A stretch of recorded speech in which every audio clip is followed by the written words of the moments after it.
क्षोभ मंडल। और कल लास्ट क्वेश्चन जो था उसमें यह देखा गया था कि क्षोभ मंडल के बारे में बताया गया था आपसे कि जो क्षोभ मंडल हमारा है, हमारे पृथ्वी से जब आप ऊपर बढ़ेंगे, पृथ्वी से जब आप अंतरिक्ष की ओर बढ़ेंगे, तो आपको सबसे पहला मंडल कौन सा मिलेगा? क्षोभ मंडल मिलेगा। और क्षोभ मंडल की विशेषता क्या है? इसी में समस्त तरह की मौसमी घटनाएं, सभी मौसमी घटनाएं इसी क्षोभ मंडल में घटित होती हैं। सभी मौसमी घटनाएं क्षोभ मंडल में घटित होती हैं, जो पृथ्वी से 8 किलोमीटर से लेकर के 18 किलोमीटर तक की ऊंचाई पर पाई जाती है। और बादल का बनना हो, बादल का गरजना हो, बिजली का चमकना हो, वर्षा का होना पाया जाता है किस मंडल में? क्षोभ मंडल में। तो एक प्रश्न पूछा गया था इसमें, आपको समताप मंडल से बात की गई थी। ताप मंडल उसका राइट आंसर था। ओजोन परत अवस्थित है, ओजोन परत इस मंडल में स्थिर है, इस बात को आपसे पूछा गया।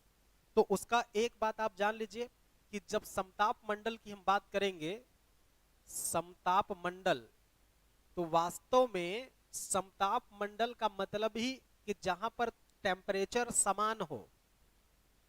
जैसे हम जानते हैं कि जब हम लोग ऊपर जाते हैं, पृथ्वी से ऊपर की तरफ बढ़ते हैं, तो एक स्थिति ऐसी आती कि तापमान कम होता है। जैसे जैसे ऊपर जाएंगे फिर ये होता कि तापमान अधिक होगा, कम होगा, अधिक होगा।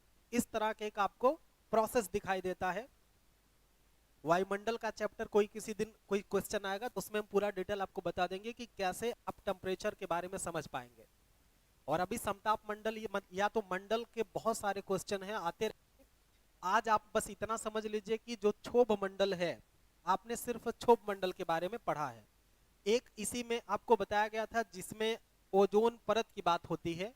थोड़ा सा सामान्य से जानकारी ले लीजिए ओजोन परत के बारे में। ओजोन परत के बारे में क्या जानना है?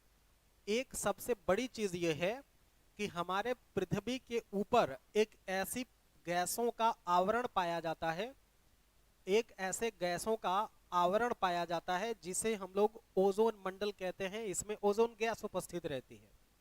और सूरज जो भी किरणें सूरज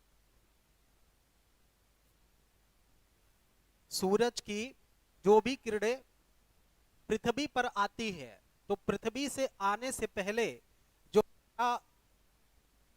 वायुमंडल या अंतरिक्ष है, ये कई परतों में ऐसे ऐसे विभाजित है, कई परतों में ये बटा हुआ है।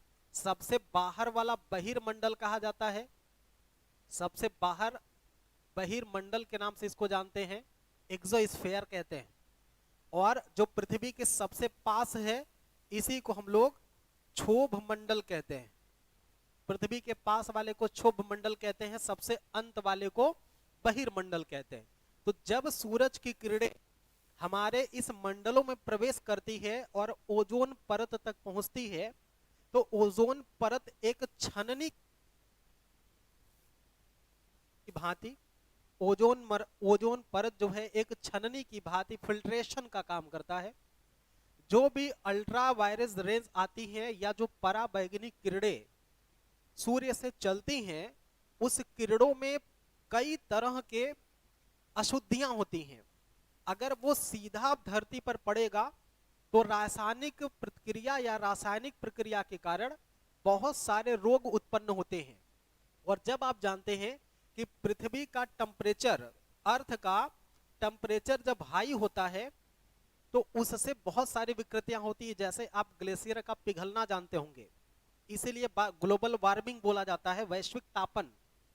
ग्लोबल वार्मिंग या वैश्विक तापन की सबसे जो जबरदस्त उदाहरण है का पिघलना है। अगर ग्लेशियर, धरती का तापमान हम कंट्रोल नहीं कर पाए और तापमान लगातार बढ़ता रहा, तो एक स्थिति ऐसी आएगी कि जो पर जो ग्लेशियर हुए हैं, पूर्वी क्षेत्रों पर जो पोलर पर बर्फ के रूप में जल का वो तापमान के अधिक होने के जाएगा और पिघल करके वो नदियों पहुंचेगा।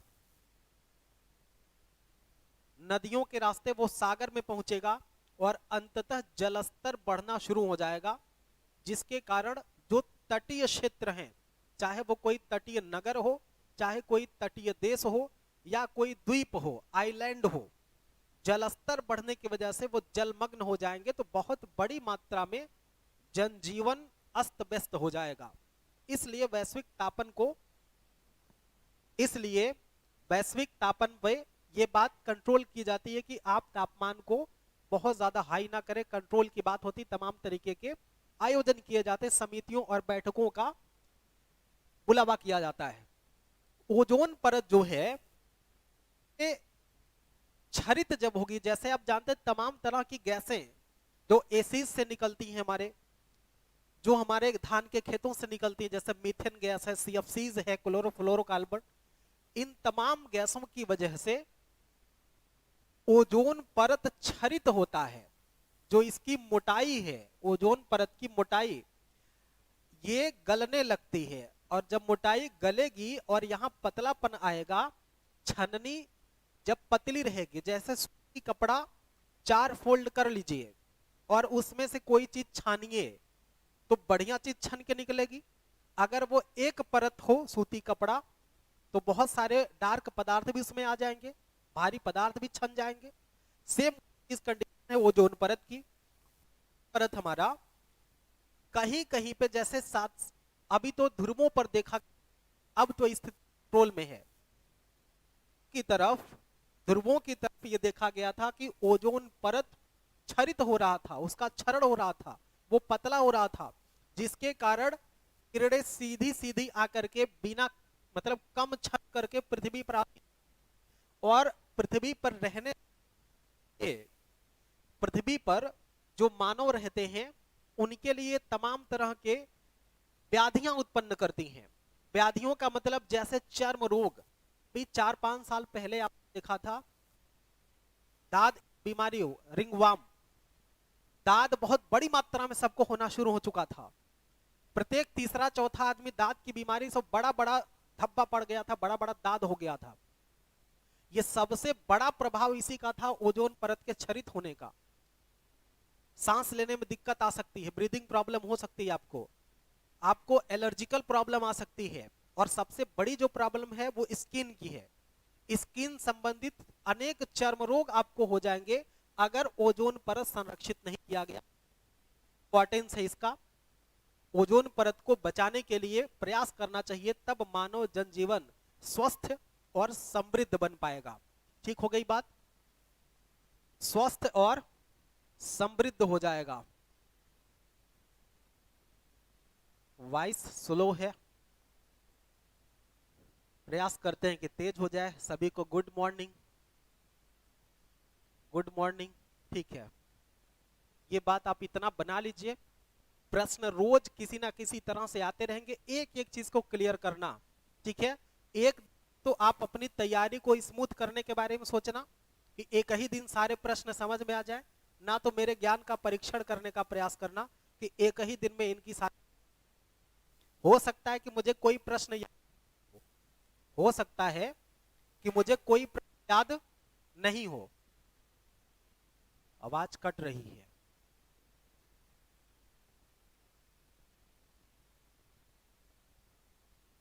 कट जा रही है, कहां से कट रही है?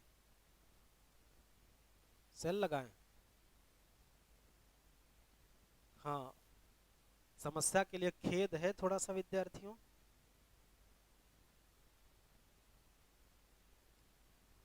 बैटरी इसकी चेंज कर लेते हैं।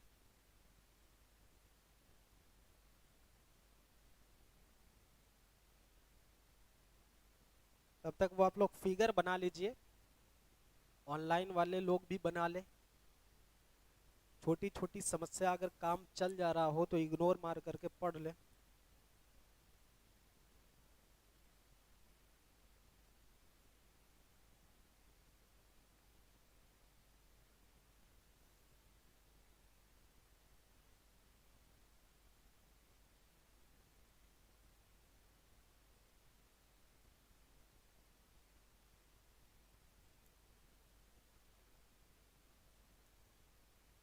कितना जबरदस्त पैकिंग किया है इसकी, ऐसे लग रहा है कि चार्जिंग उतर जाएगी।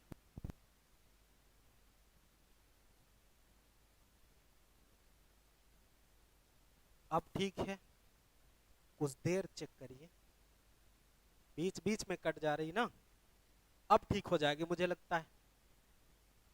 ठीक है, ओजोन परत और क्षोभ मंडल, दो बातें हमने सामान्यतः समझी है। अगर इतना भी आप समझ पा रहे हैं और याद रख पा रहे हैं तो सवाल आप कर ले जाएंगे, नो डाउट इस बात में है। मिटा दे इसको, बना लिए सारे लोग, बनाते चलिए। देखिए लिखना पढ़ना साथ चलेगा तब चीजें स्थायी होंगी। ऐसा नहीं कि आप पहली बार पढ़ रहे हैं, आप कई बार पढ़े होंगे। भूलने की सबसे बड़ी समस्या है कि चीजें समय पे याद रह जाएं। बस चीजों को तब तक आप याद रखिए तब तक आपका एग्जाम नहीं खत्म हो जाता है। बस एग्जाम के बाद सब भूल जाइए, कोई दिक्कत नहीं। क्लासरूम तक जाइए, 2 घंटा चीजों को याद रखिए। जिंदगी भर की पढ़ाई का 2 घंटे में मूल्यांकन होता है। आपने अपने जीवन में कितना मेहनत से पढ़ा है, आपका दिमाग कितना एक्टिव है, आपका ह्यूमर कितना तेज है, 2 घंटे में, 2 से 3 घंटे में कक्षा 1 से लेकर के और कंपटीशन तक की पढ़ाई का मूल्यांकन होता है। ये व्यवस्था सही है? सही है। कंपटीशन इसी का मतलब है, कंपटीशन इसी का नाम है, लेकिन फिर भी हम एग्जाम फेल होते हैं। इसका मतलब है कि हमारा ब्रेन, हमारा ह्यूमर एग्जाम के लेवल पे सेट नहीं हो पाया है, हमारी तैयारी एग्जाम के लेवल तक नहीं पहुंच पाई है।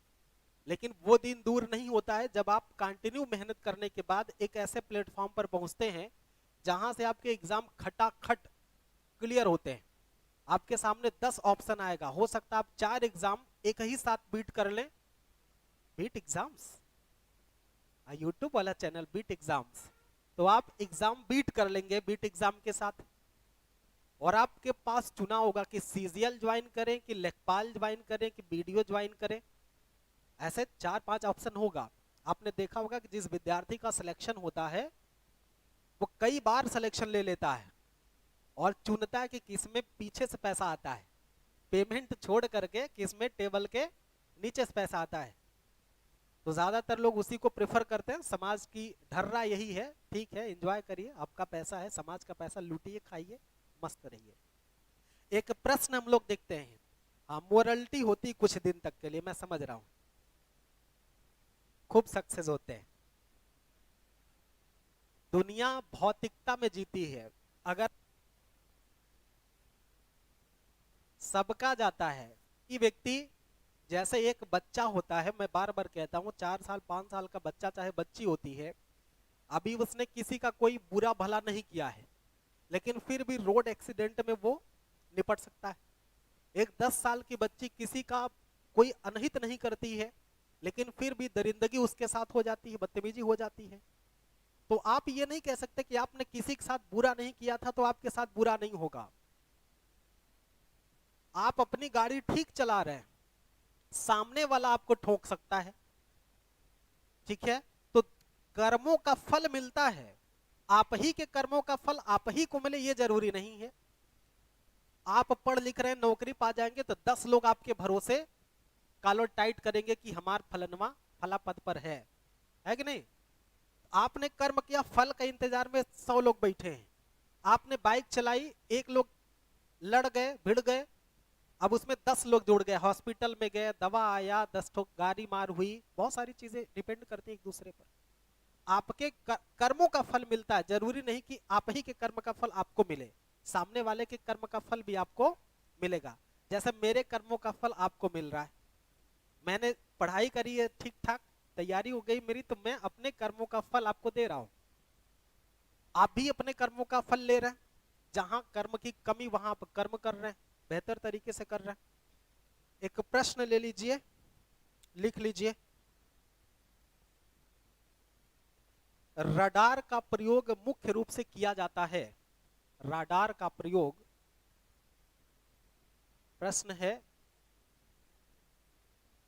रडार चाहे इसी को रेडार भी कहते हैं, रेडार का प्रयोग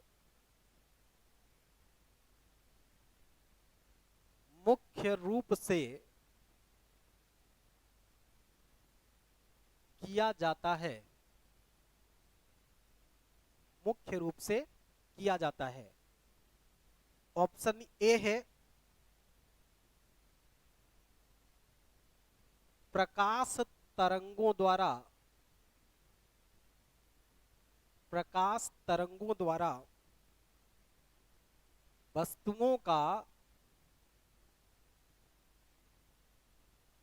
पता लगाने में, प्रकाश तरंगों द्वारा वस्तुओं का पता लगाने में। ऑप्शन बी है ध्वनि तरंगों द्वारा, ध्वनि तरंगों द्वारा, ध्वनि तरंगों को परावर्तित करके, ऐसा है, ध्वनि तरंगों को परावर्तित करके, ध्वनि तरंगों को परावर्तित करके वस्तुओं का, वस्तुओं का पता लगाने में, वस्तुओं का पता लगाने में। सी है रेडियो तरंगों द्वारा, रेडियो तरंगों द्वारा वस्तुओं की उपस्थिति, तरंगों द्वारा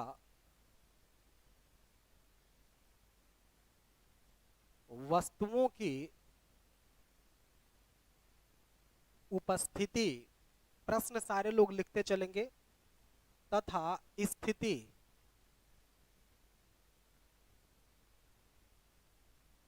जानने में,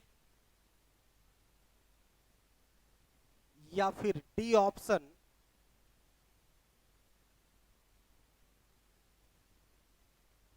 वर्षा जल भरे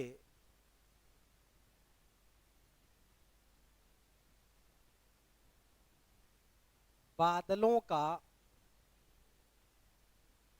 पीछा करने में।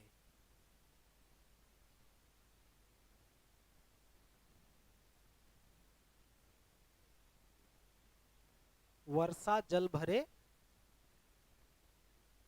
बादलों का पीछा करने में। अपना अपना आंसर आप लोग टिक कर लें।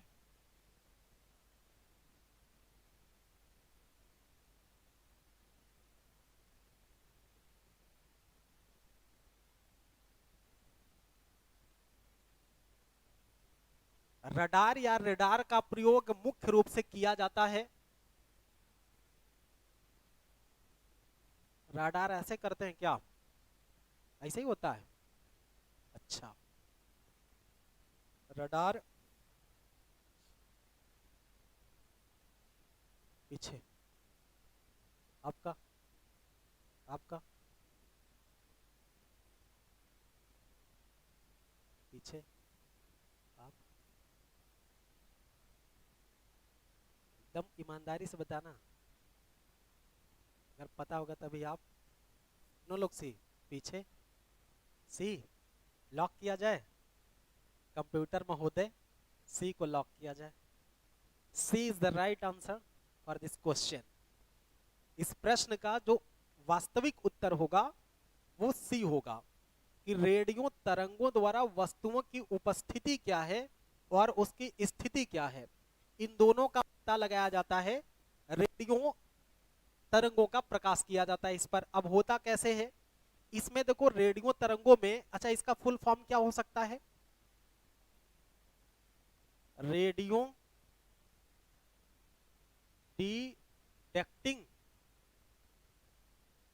और एंड रैंगिंग, रैंगिंग होता है। Radio detection and ragging full form भी कई बार पूछा गया है। एक शब्द होता है आप जानते होंगे सोनार, ठीक ना, एक शब्द होता है सोनार। सोनार का प्रयोग पनडुब्बियों में किया जाता है, सोनार का प्रयोग पनडुब्बियों किया जाता है, किसी दिन प्रश्न में उसको लेंगे। और ये जो रेडियो एक्टिव होता है, मतलब radio detective and ranking program है, ये रेडियो तरंगों के द्वारा वस्तुओं की स्थिति और अवस्थिति पता लगाई जाती है। कैसे, देखिए, इसमें राडार में दो तरह के यंत्र लगे होते हैं। अगर हम माने कि ये एक रडार है और इसमें दो तरह के दो यंत्र लगे होते हैं, दो यंत्र लगे होते हैं, कौन कौन से? एक होता है ग्राही, एक एक तो क्या बोले, ग्रेशी। मतलब एक यंत्र ऐसा काम करेगा, अभिग्राही कभी कभी इसी को कह देते हैं, और एक होता है प्रेषी, प्रेषी कहते हैं। एक अभिग्राही और दूसरा प्रेषी यंत्र होता है, दोनों एक ही स्थान पर लगाए गए रहते हैं। अब यहां से रेडियो तरंगे, जो प्रेषी होता है, इसी से रेडियो तरंगे छोड़ी जाती हैं। यहां से जब रेडियो तरंगे छोड़ी जाएंगी तो ये तरंगे जा करके किसी भी वस्तु से टकरा करके आएंगे। जैसे अगर हमने कह दिया कि रेडियो तरंगे गई और ये जा करके एक किसी इस तरह से किसी भी वायुयान से टकरा करके वापस आ गई, किसी भी वायुयान से टकरा करके वापस आ गई। अब जैसे ही ये तरंग आएगी तो इसको एक्सेप्ट करेगा कौन? ग्राही। यहां से एक तरंग भेजी गई, वो तरंग किसी भी वस्तु से टकराएगी, टकरा करके पुनः ग्राही के द्वारा एक्सेप्ट कर ली जाएगी, ग्राही के द्वारा उसको ग्रहण कर लिया जाएगा। तो उससे एक डिटेक्ट होगा कि हमारे प्रेषी से इस वस्तु की एक कंप्यूटराइज पूरा यंत्र होता है। इससे इस बात का पता चल जाएगा कि यहां से लेकर के यहां तक की जो दूरी है वो किस तरह की दूरी है, और कंप्यूटराइज सेंसर की मदद से इस वस्तु का पता लगा लिया जाता है कि ये क्या है, कैसे है, कहां है। इसीलिए जब कभी आप देखते हैं रडार ऑन होता है, जहां तक इसका रेंज होता है वहां तक जैसे ही कोई वस्तु प्रवेश करती है तैसे ही अलर्ट बच जाता है कि यहां पर कोई अनावश्यक चीज या आवश्यक चीज प्रवेश कर चुकी है। इसका एक बेहतर एग्जाम्पल अभी हाल ही में एक फिल्म बनी थी भारत में, जिसका नाम था उड़ी या उरी, द सर्जिकल स्ट्राइक। उसमें आपने देखा था कि जैसे ही ये लोग पाकिस्तान के रेंज में प्रवेश करते हैं, वहां के रडार ने तुरंत इनकी सूचना वहां पर भेजी। लेकिन एक ऐसा समय होता है जहां रडार कर पाता है, जहां पर रडार काम नहीं कर पाता, उसी विशेष 1 घंटे के लिए सैटेलाइट, किसी दिन सैटेलाइट का कोई क्वेश्चन होगा तो समझाएंगे उसमें, कि सैटेलाइट हमारा किसी एक ऐसे अक्ष पर पहुंचेगा जहां से वो डिटेक्ट नहीं कर पाएगा। तो उस समय आप 1 घंटे का अंतर होता है, उसमें आप कुछ भी कर लेंगे वो रिकॉर्ड नहीं होगा। दुनिया भर के देश अपने अपने उपग्रह अंतरिक्ष में भेजे पड़े हैं, वहां से फोटो आपकी खींची जा रही है। आप सामने साइकिल खड़ी कर रहे हैं, आप किसके साथ पार्क में गए हैं, ये सारी की सारी सूचनाएं भारत सरकार के पास हैं। वो रडार के माध्यम से और सैटेलाइट के माध्यम से आपको देखा जा रहा है। इसका एक बेहतर एग्जांपल आप अपने दैनिक जीवन में प्रयोग करते हैं। जब कभी आप गूगल मैप का प्रयोग करते हैं तो उसमें आप अपने घर की तस्वीर देख सकते हैं, छत से दिखेगा आपका घर, आपका गांव, आपका खेत, आपका बागीचा, सब देख सकते हैं अपने मोबाइल पर बैठे बैठे। तो हमारे पास छोटी टेक्नोलॉजी है, जिनके पास बड़ी टेक्नोलॉजी होगी वो क्या क्या देख रहे होंगे, देख सकते हैं कि नहीं देख सकते हैं। इसीलिए तो पता चल जाता है। तो भारत में टेक्नोलॉजी, भारत ही नहीं बल्कि दुनिया भर में टेक्नोलॉजी एक बेहतर मुकाम पर पहुंच चुकी है, और टेक्नोलॉजी का प्रयोग और दुरुपयोग दोनों चल रहा है। प्रयोग मानव के विकास के लिए हो रहा है, चीजों को सहूलियत देने के लिए हो रहा है, लेकिन वही सहूलियत अब दुरुपयोग में बढ़ रहा है। जब मोबाइल से आप ऑनलाइन स्टडी करते हैं तो वो प्रयोग हुआ, उसी मोबाइल से जब आप फेसबुक चला करके 3 घंटा बर्बाद करते हैं तो दुरुपयोग हो जाएगा उसका। या आपने किसी को फोन लगाया, जब तक 59 मिनट 59 सेकंड नहीं हुआ तब तक फोन चलता रहा, फिर आपने लगाया, तो वो समय, श्रम और धन तीनों का दुरुपयोग आप कर रहे हो। यंत्र का तो कर ही रहे हैं, दूरभाषी यंत्र का दुरुपयोग आप कर ही रहे हैं। तो इस तरह से इसका जो बेहतर आंसर होगा वो क्या होगा? सी वाला होगा, रेडियो तरंगों द्वारा वस्तुओं की उपस्थिति की जानकारी। प्रश्न लिखते जाइएगा, बहुत ही कॉमन प्रश्न है लेकिन बहुत ही जरूरी प्रश्न है। वॉइस ऑनलाइन वाले बता दें कि वॉइस ठीक ठाक लग रही है, हम आपका कमेंट भी ले रहे हैं। ठीक है, अच्छा सोनार लिख दिए तो थोड़ा सा जान लो सोनार के बारे में। सोनार एक एग्जांपल मैं दूंगा आपको, पनडुब्बी वाला केवल बस, कि सामान्यतः जो है वो जल सेना जो भारत की है वो पनडुब्बियों को निर्मित जब करती है, मान लीजिए ये कोई पनडुब्बी है, पनडुब्बी देखें कि नहीं कभी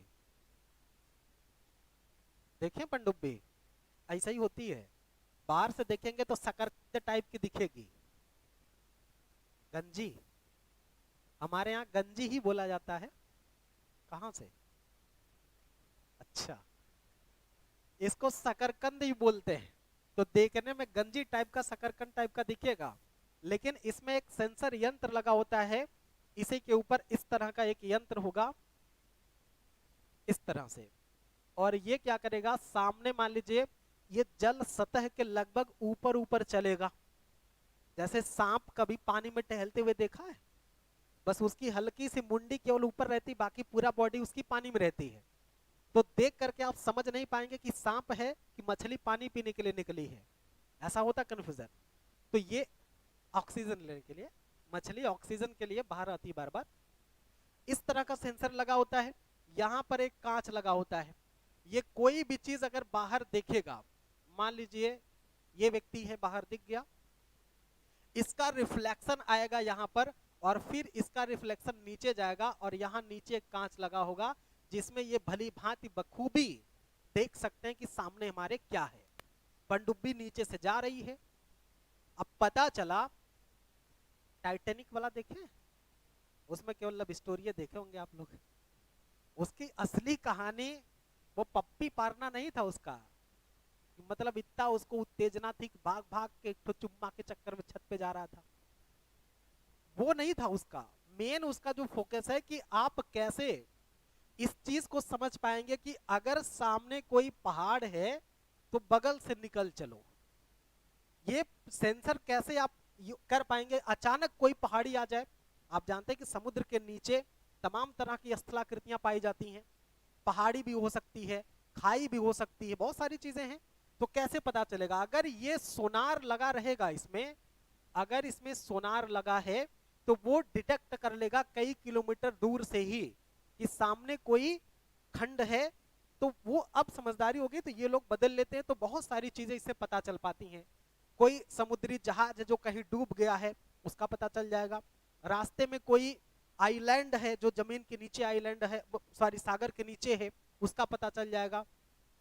तो इस तरह से जो भी सारी चीजें हैं सोनार से भी इस चीज का पता लगाते हैं, जिसका प्रयोग सामान्यतः पनडुब्बियों में किया जाता है। ठीक है,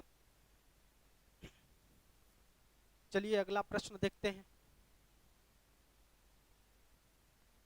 तो रडार का प्रयोग कहां हो रहा है?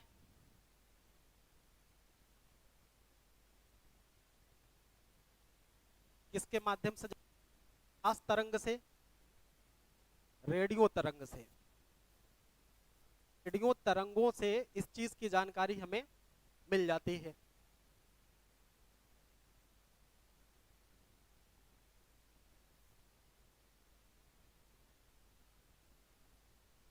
अगला प्रश्न ले लीजिए आप।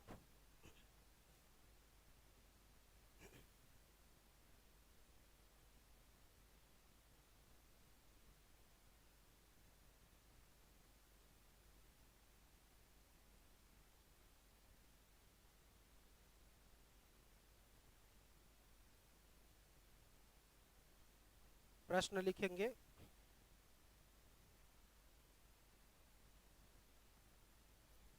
तेल का एक बैरल लगभग कितना होता है? तेल का एक बैरल लगभग कितना होता है? तेल का एक बैरल लगभग कितना होता है? तेल का एक बैरल लगभग कितना होता है? ऑप्शन ए,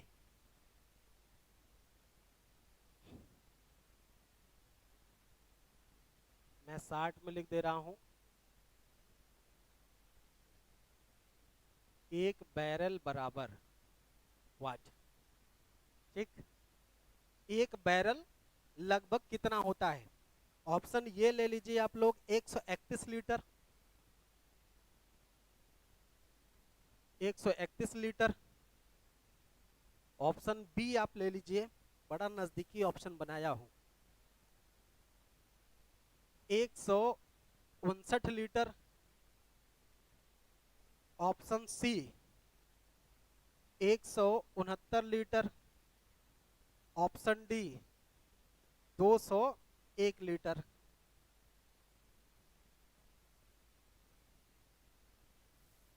ये प्रश्न है, एक बैरल कितने लीटर के बराबर होता है, यही बात आपको बतानी है। ऑनलाइन वाले कमेंट वगैरह कर लो, कुछ खड़े हम यहीं पे। ठीक है, ठीक है, अब सही आवाज वगैरह है। एक बैरल कितने के बराबर होता है? बहुत सारे छोटे छोटे प्रश्न हैं, रट डालिए, घोल के पी डालिए। जैसे बैरल क्या होता है, इधर एक नॉटिकल मील आता है, नॉटिकल मील कितने किलोमीटर के बराबर होता है। बहुत सारी चीजें छोटी छोटी हैं लेकिन मजबूत बातें हैं, एक बार समझ लेंगे, जान लेंगे तो कंफ्यूजन ना होगी जिंदगी में। बता दीजिए 159। आप जल्दी बताया करिए, सारे लोग, सारे लोग। लॉक किया जाए, लॉक कर दें 159। ठीक ही है, 159 लीटर है। फैक्चुअल क्वेश्चन, इसमें कुछ बचा नहीं है। लगभग मतलब 58 दशमलव कुछ कुछ आता है, 158 दशमलव कुछ कुछ लीटर होता है, जिसको सामान्यतः हम लोग कितना मान लेते हैं, 159 लीटर मान लेते हैं। एक बैरल होता है। एक गैलन कितना होता है? एक गैलन, एक गैलन बराबर कितना लीटर?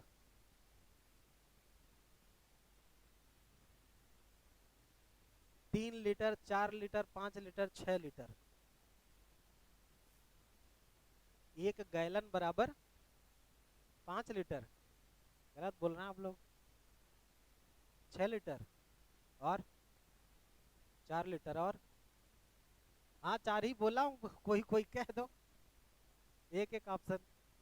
एक गैलन बराबर होता है 4.8 या 9 के आसपास, 8 या 9 के आसपास, 4.8 लीटर के आसपास मान सकते हैं। सामान्यतः इसको कितना लीटर मान सकते हैं? 5 लीटर। गैलन कोई अलग चीज नहीं है।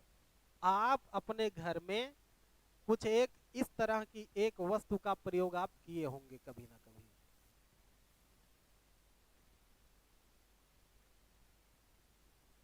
अब इसी में मिट्टी का तेल आप लोग लेने जाते रहे होंगे, है ना? 1 गैलन मिट्टी का तेल लेने के लिए आप लोग कोटेदार के यहाँ जाते थे। वो तो द्रोणी होती है जिससे नापता है। आप जो डब्बा लेके जाते हैं ना 5 लीटर वाला, वास्तव में बैटरी का जो पानी आता है, देखिए वही गैलन है। इसी तरह का कुछ शेप होता है, यहाँ ढक्कन लगा होता है, ये पकड़ने वाला हैंडल, ये गैलन है। ये लगभग 4.25 लीटर का होता है, लेकिन सामान्यतः आप इसको 5 लीटर कहते हैं। सामान्यतः इसको 5 लीटर आप मान सकते हैं। तो एक गैलन बराबर 5 लीटर और एक बैरल बराबर कितना? 159 लीटर। अब कभी आपको जैसे दिखे, अच्छा ये क्यूबिक होता है। अभी नहीं, एक प्रश्न बनाया हूं मैं, आज अगर आ जाएगा तो ठीक है, नहीं तो कल उसको लूंगा, जिसमें ये दूंगा आपको कि निम्नलिखित में से कौन सुमेलित नहीं है। तो हो सकता है 6-7 ऑप्शन कर दूं उसमें से और 1-2 गलत कर दूं, तो एक लिस्टेड हो जाएगा, एक प्रश्न भी आपको मिल जाएगा और इतनी जितनी फैक्चुअल चीजें हैं वो सबको एक लाइन में आपको लिस्टेड मिल जाएगा। ठीक है, तो एक गैलन बराबर, अच्छा एक जगह लिखवा दूंगा, हर किताब में लिखा, जो आप भी पढ़ते होंगे उसमें ये बात लिखी गई है। एक जगह लिखवा दूंगा तो वो किताब फॉर्म में हो जाएगी। जैसे आपने रखा घर पे, आज तक याद नहीं हुआ, वैसे यहाँ भी नहीं होगा। एक एक लेके आऊंगा तो बड़े आराम से याद हो जाएगा।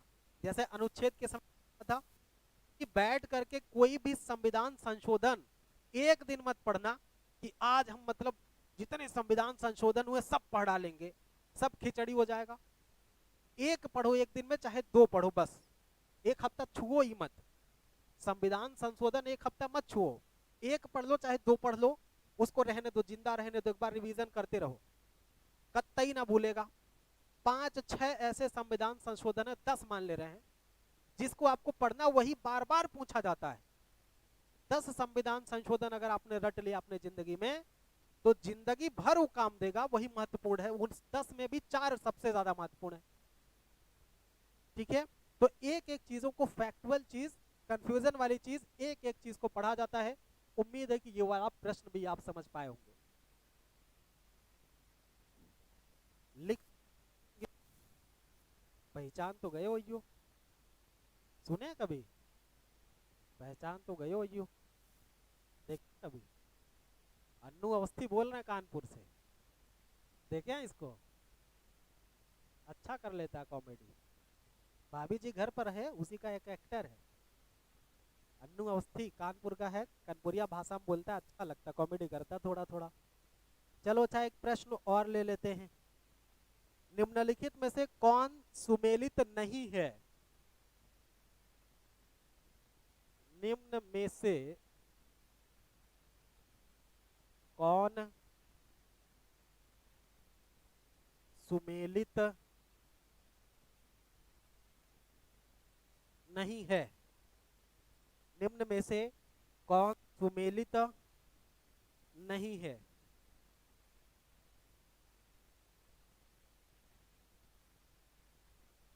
जिनका आंसर ऑनलाइन वालों का गलत हो रहा है वो डिलीट कर दे रहे हैं।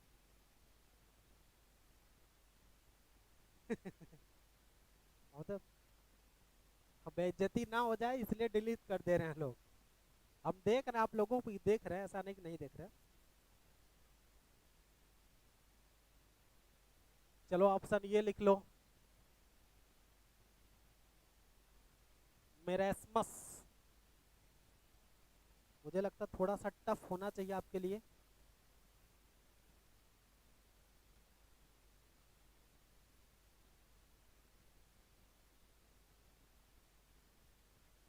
दीर्घकालीन उपवास किया कभी?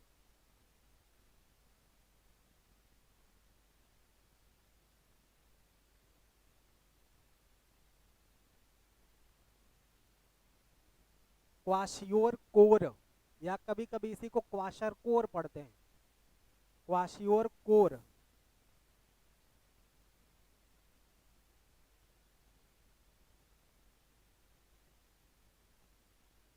प्रोटीन अल्पता, इसके सामने प्रोटीन अल्पता। अगला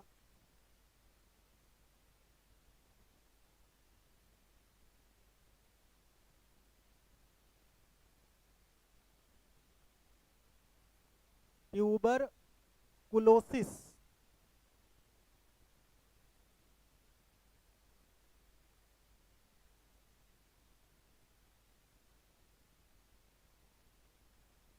अगला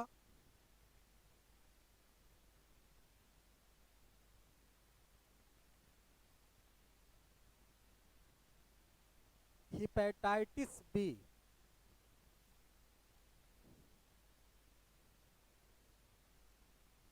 विषाणु द्वारा।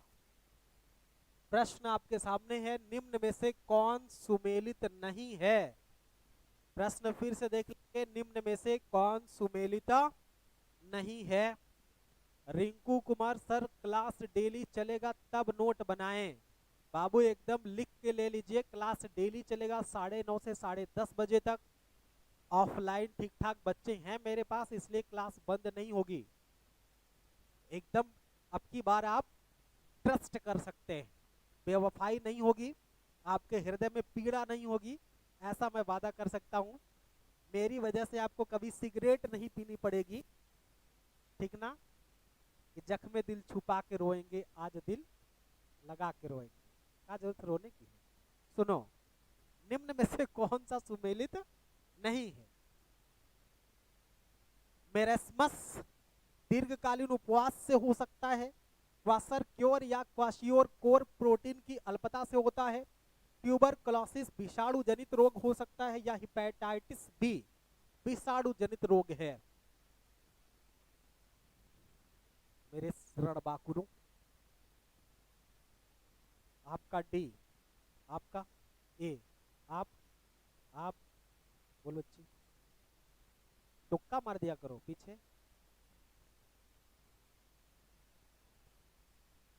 बी, दोनों लोग एकदम बी, डी चौथा, दोनों लोग का है। एक ही यूनिट रहते हैं आप लोग, आदि मानव है क्या? कहता मैं आदि, ये मानव, हम आदि मानव। आप पीछे कुछ आंकड़ा लग रहा है। निम्नलिखित में से कौन सुमेलित नहीं है? कितने लोग ए के साथ हैं? नीचे कर लीजिए। बी के साथ कितने लोग हैं? 2 लोग। सी के साथ कितने लोग हैं? कोई नहीं है। डी के साथ कितने लोग हैं? अकेला 2 आदमी। अब देख लो, ये सब तो मतलब इस पक्ष में है कि मतलब जहां की सवारी ज्यादा बैठेगी उसी बट में बैठ जाएंगे, उसी की यात्रा शुरू कर देंगे। हाँ सुनो, देखो अब इसका राइट आंसर ऑनलाइन वाले भी कुछ दिए क्या? ऑनलाइन वाले कोई गुड मॉर्निंग, यस यस और नो क्या है? हाँ ठीक है, आगे देखो, नहीं दिए कोई। इसमें जो राइट आंसर होगा वो हिपेटाइटिस बी नहीं होगा। जो राइट आंसर होगा वो होगा सी, माने ट्यूबरकुलोसिस, या इसी को टीबी कहते हैं, इसी को टीबी कहते हैं। और ये बैक्टीरियल संक्रामक रोग है, ये बैक्टीरिया से फैलता है। टीबी बैक्टीरिया से होता है। और कहाँ का, ये किस अंग को प्रभावित करता है? टीबी लंग्स को, फेफड़े को प्रभावित करता है। ट्यूबरकुलोसिस नाम का रोग ये फेफड़े को प्रभावित करता है, फेफड़े को प्रभावित करता है। ट्यूबरकुलोसिस फेफड़े को प्रभावित करता है। और ये क्या है? ये बैक्टीरिया से फैलने वाला रोग, बैक्टीरिया कह सकते हैं, बैक्टीरिया, बैक्टीरियल संक्रामक रोग है। जैसे टीबी के जो जीवाणु होते हैं, अच्छा जीवाणु कहेंगे विषाणु? जीवाणु ना, इसको आप लोग जीवाणु कहेंगे। जीवाणु जनित संक्रामक रोग, एक सिचुएशन आपके सामने मैं उपलब्ध कर रहा हूं, दे रहा हूं एक सिचुएशन कि किसी पुरुष की या किसी भी बॉय की एक गर्लफ्रेंड है जो लंग्स से प्रभावित है, उसको लंग्स,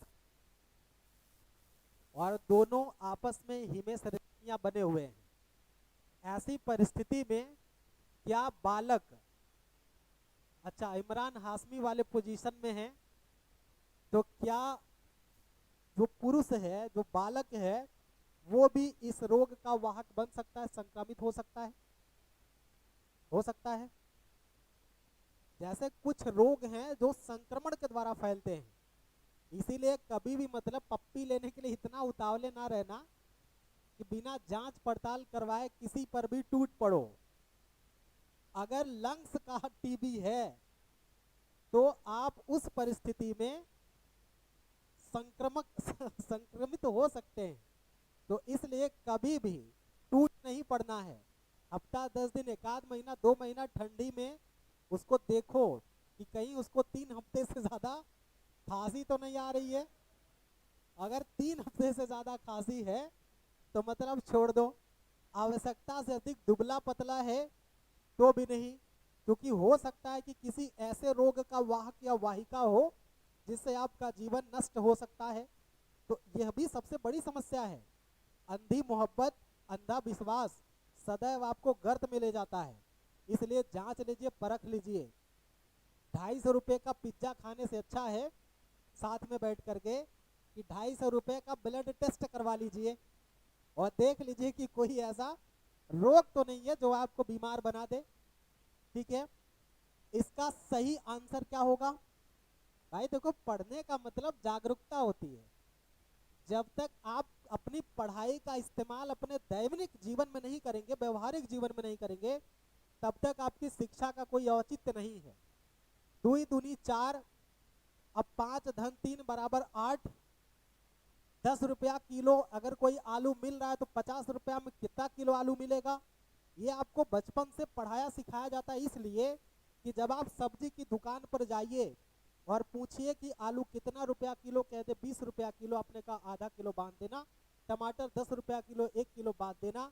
5 रुपया की मिर्ची, 5 रुपया की धनिया दे देना। तब आप अगर पूछें कि कितना हुआ, तो वो समझ जाएगा कि पढ़ा लिखा मूर्ख है। जब तुमने हर चीज का अलग अलग रेट पूछा और अपने हिसाब से क्वांटिटी बताई, तो खुद से जोड़ करके दे देना ही तुम्हारे शैक्षिक स्तर को ऊपर उठाता है। लेकिन हम लोग सामान्य सी बहुत छोटी बात है, लेकिन रोज ऐसा करते हैं। पूछ लेते हैं कितने का है, उसके बाद तो पैसा देते हैं। हो सकता है कि वो कम कह दे, लेकिन एक बात जान लीजिए, वो गणित भले ना पढ़ा होगा, लेकिन कठबैठी गणित आपसे तगड़ी उसकी होगी। कभी भूल बस वो आपको 10-20 ज्यादा दे दे, लेकिन किसी का 10 रुपया लेके क्या करेंगे आप? अभी हमने देखा कि कौन सा सुमेलित नहीं है। अगर यहीं पर जीवाणु लिखा होता, अगर यहीं पर विषाणु की जगह जीवाणु लिखा होता, तो यह भी सही हो जाता। मतलब चारों ऑप्शन सही हैं।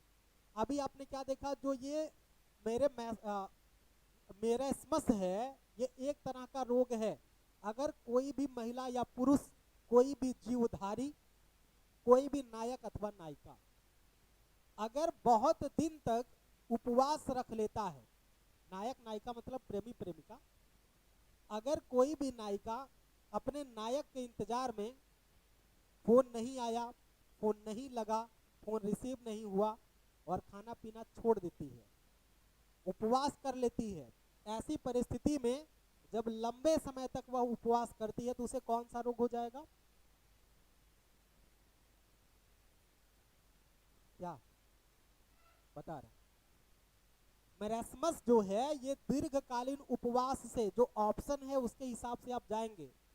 दीर्घकालीन उपवास करेंगे तो बहुत सारी चीजें आपकी बॉडी में कम हो जाएंगी। वैसे दैनिक पूर्ति के लिए हमें सबसे ज्यादा जरूरत प्रोटीन की पड़ती है, तो एक सेंस में आप ये भी कह सकते हैं। लेकिन ऑप्शन में वो चीज नहीं है। ऑप्शन में आपके दीर्घकालिक उपवास है। जब आप भोजन नहीं करेंगे तो प्रोटीन क्या, कोई चीज ना मिलेगी आपको, तो आप एक विशिष्ट तरह की कमजोरी से ग्रसित हो जाएंगे। एक अलग तरह की थकान, एक अलग तरह की कमजोरी आपको आ जाएगी, जिसके कारण मरेस्मस नाम का रोग हो जाता है दीर्घकालीन उपवास के द्वारा। ठीक है, तो नायक नायिका ध्यान देंगे, कभी भी किसी की याद में, किस भगवान की याद में करेंगे तो रोग तो होना ही होना है, चाहे जिसके याद में करो। व्रत लंबा नहीं रहना है।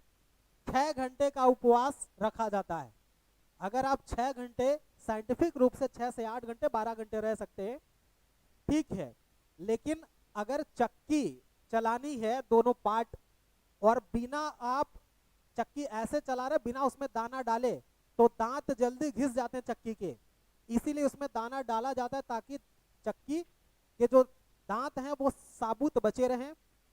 तो जब आप कुछ नहीं डालेंगे अंदर, बहुत सारे हमारे अंदर केमिकल रिएक्शन होते हैं, बहुत सारे स्राव होते हैं, वो स्राव होंगे, उसका दुष्प्रभाव पड़ेगा। खाने से मोटापा कम बढ़ता है, ना खाने से मोटापा ज्यादा बढ़ता है। अगर आप कम खाना खा रहे हैं तो मोटापा आपका बढ़ेगा, ये तय बात है। तो जब आप दीर्घकालीन उपवास रखते हैं तो आपको मेरेस्मस नाम का रोग हो जाता है। दूसरी चीज क्वासरकोर, या इसी को कह सकते हैं आप क्वासियोरकोर, प्रोटीन की अल्पता के कारण इस तरह का रोग होता है। ट्यूबरकुलोसिस विषाणु नहीं, बल्कि यह जीवाणु रोग है, जीवाणु जनित रोग है, जीवाणुओं से फैलने वाला एक संक्रामक रोग है।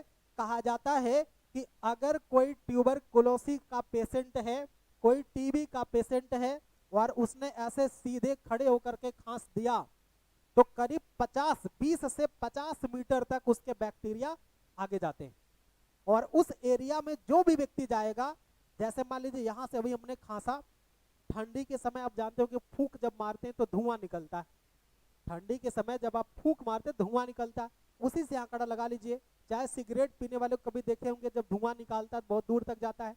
इस तरह से कोई व्यक्ति ट्यूबरकुलोसिस का पेशेंट है, लेकिन वो लंग्स का हो, ट्यूबर कई तरह के होते हैं, कुलोसिस टीबी कई तरह का होता है, लंग्स का होगा, अगर आखिरी चरण में होगा तो वो फैलेगा, उसके बैक्टीरिया आपको पकड़ सकते हैं।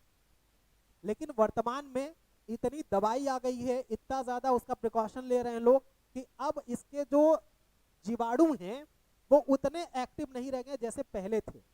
तो इसलिए टीबी का उन्मूलन भारत का लक्ष्य कब तक का है? 2024 शायद है, 2024 तक भारत ट्यूबरकुलोसिस मुक्त हो जाएगा। ऐसा उद्घोषणा भारत सरकार के द्वारा किया गया है कि 2024 तक भारत टीबी से मुक्त हो जाएगा। तो ट्यूबरकुलोसिस इसका राइट आंसर है। क्यों? क्योंकि प्रश्न में नहीं पूछा गया है, प्रश्न में नहीं पूछा गया है। आगे हेपेटाइटिस बी वायरल रोग होता है, आप जानते होंगे इसको, वायरल रोग है, वायरस से फैलने वाला रोग है, और यह भी बहुत खतरनाक बीमारी है। कहाँ होती? पैर में, दिमाग में। हेपेटाइटिस बी कौन सा अंग प्रभावित करती है? ऑप्शन दें, लीवर, किडनी, स्टमक, लंग्स।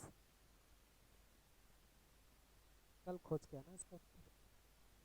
अभी ना ना ना ना ना ना, अभी नहीं, अभी नहीं, घर पे भी कुछ काम करो, फालतू बैठे रहोगे। एक एक होमवर्क अब जरूर रोज दूंगा आपको।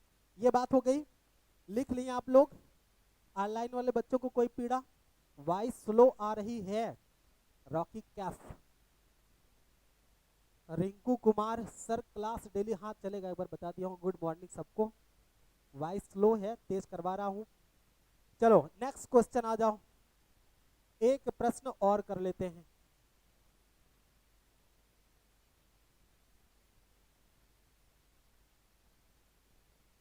एक प्रश्न और आप लिख लें। सही उत्तर का चुनाव करें, प्रश्न है सही उत्तर का चुनाव करें।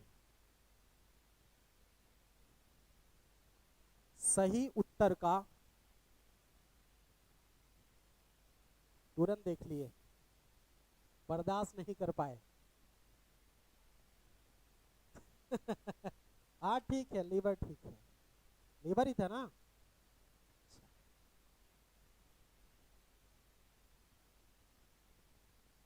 गूगल भी बड़ा जुल्मी है। सही उत्तर का चयन करें।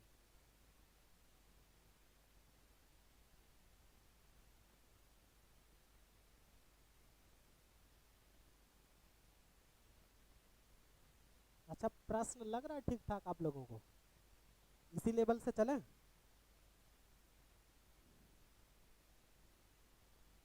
पहला ऑप्शन है morphine,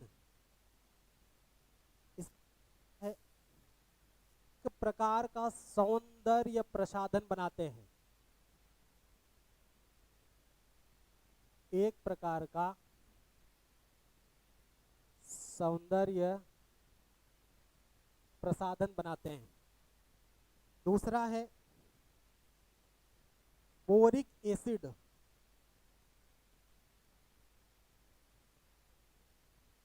boric acid, boric acid, इसका काम क्या है? एंटीसेप्टिक बनाने में, एंटीसेप्टिक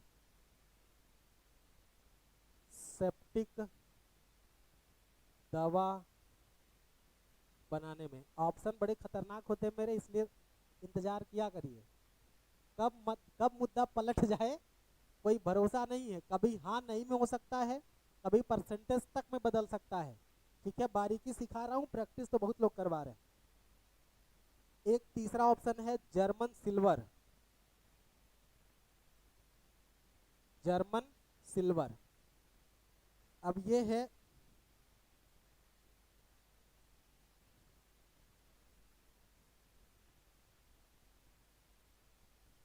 मिश्र धातु है जिसमें कैल्शियम 20% और जिंक 60% है। ये अच्छा कॉपर, सॉरी, कॉपर 20% और जिंक 60%। चौथा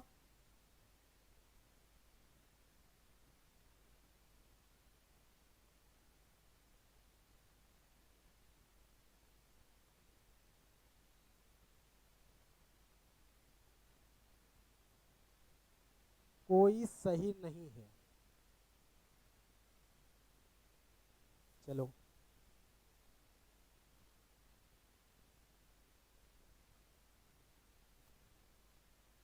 दस बजे वाले बच्चे भी ध्यान से देख लेंगे, ऐसे ही प्रश्न कराता हूं मैं 10:30 बजे वाले, ठीक ना।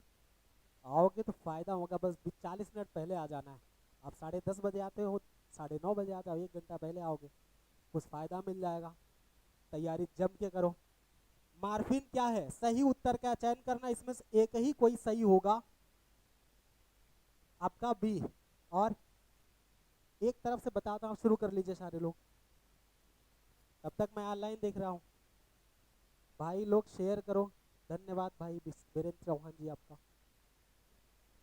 क्या लग रहा है, बोलो बच्ची, आप पीछे, आप बच्ची, आप इनके पीछे, सी, पीछे क्रम से बताते चलिए, नहीं तो कोई मतलब नहीं होगा प्रैक्टिस का।